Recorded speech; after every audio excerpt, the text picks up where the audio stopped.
ई राखी गीत बहन सभक प्यारा भाई मिथिला के लाल बॉलीवुड के मशहूर अभिनेता सुशांत सिंह राजपूत के लेल हुनक बहन सब दिससँ हम पूनम मिश्रा समर्पित करैत छी।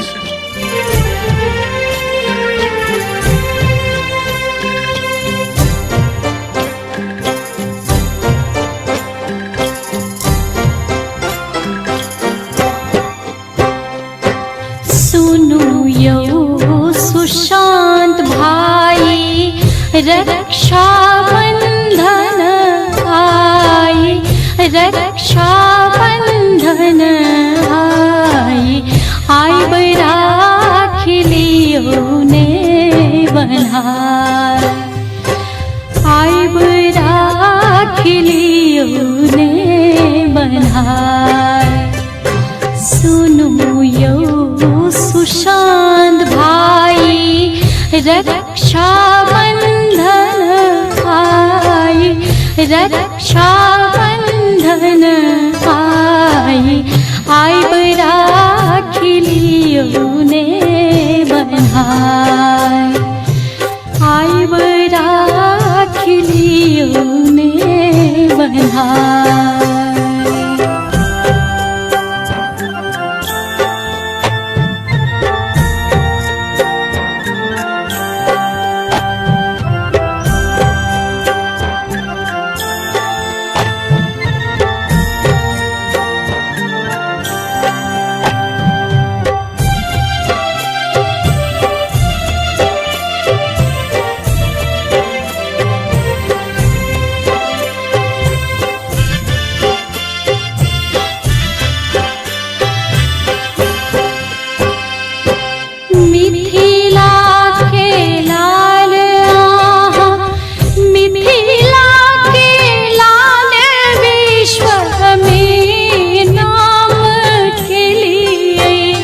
विश्व में नाम के लिए आइब तिलक लियो ने लगाई, अही का भरोस सब बहिन जीवई छल, बहिन जीवई छल।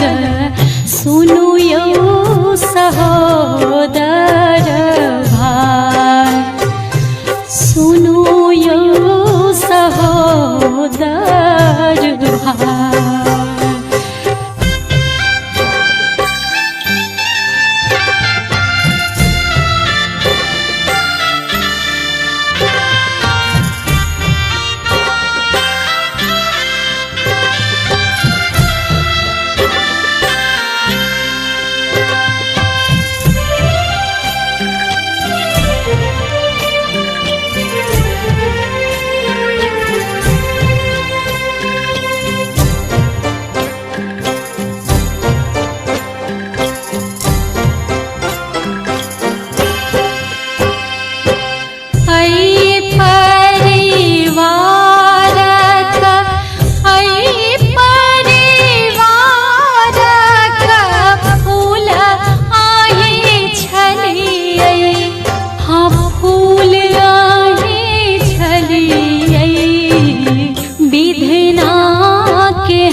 विनय सुनु विधिना बहिन सबके, विधिना बहिन सबके, सब जन्म सुशांत हुए भाई, हमारा सुशांत हुए भाई।